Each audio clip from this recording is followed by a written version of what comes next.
आज आपण साबुदाणा टिक्की बनवणार आहे। तर त्यासाठी मी 1 वाटी इथे साबुदाणे घेतले, स्वच्छ असे पुसून घेतलेत कपड्याने।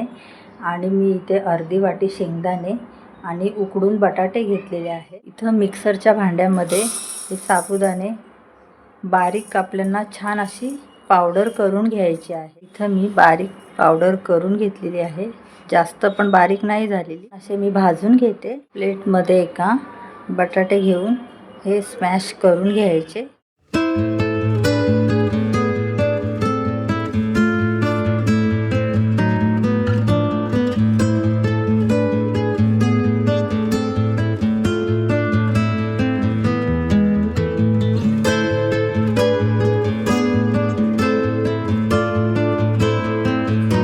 शेंगदाणे सुद्धा भाजून घेतले, तर बारीक करून घेते आता मिक्सरला। बटाटे आपले छान असे स्मॅश करून झालेले आहेत। तर आता यामध्ये आपल्याला हे साबुदाणा पावडर टाकायचे आहे।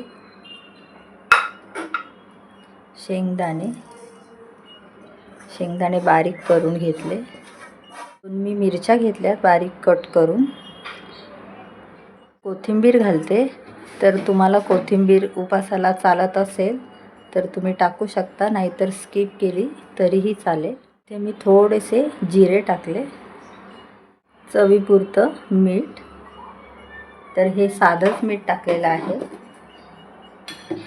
आणि इथे हे छान मळून घ्यायचं आपल्याला।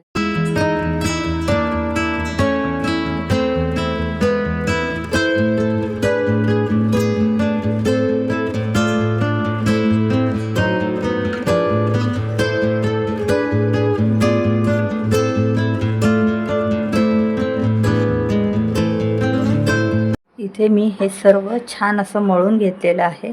तर मी पाण्याचा वापर केला नाही, आणि जरी पाणी लागलं तरी आपण यामध्ये टाकू शकतो।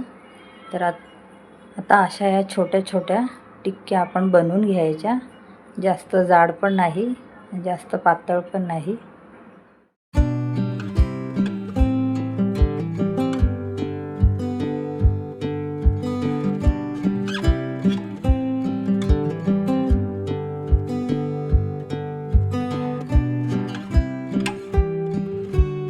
इथे मी गॅसवर पॅन ठेवलेला आहे आणि त्यामध्ये थोडंसं तेल टाकलं।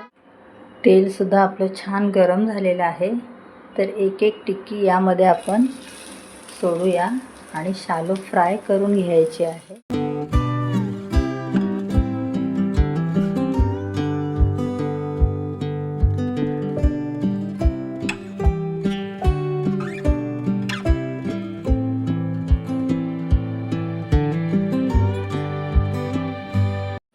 इथे आता पलटून घेते मी। एका साईडने छान असे भाजलेले आहे।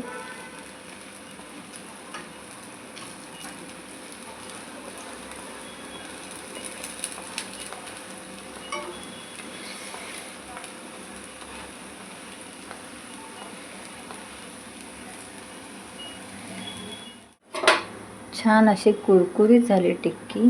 तर आता इथे मी काढून घेते।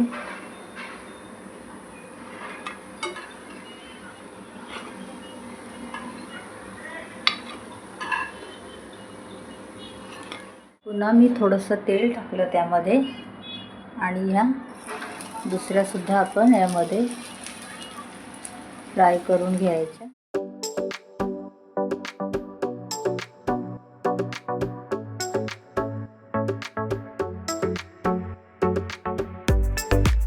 सर्व टिक्की अशाच तळून घ्यायच्या आहेत आणि मस्त अशा क्रिस्पी करायच्या।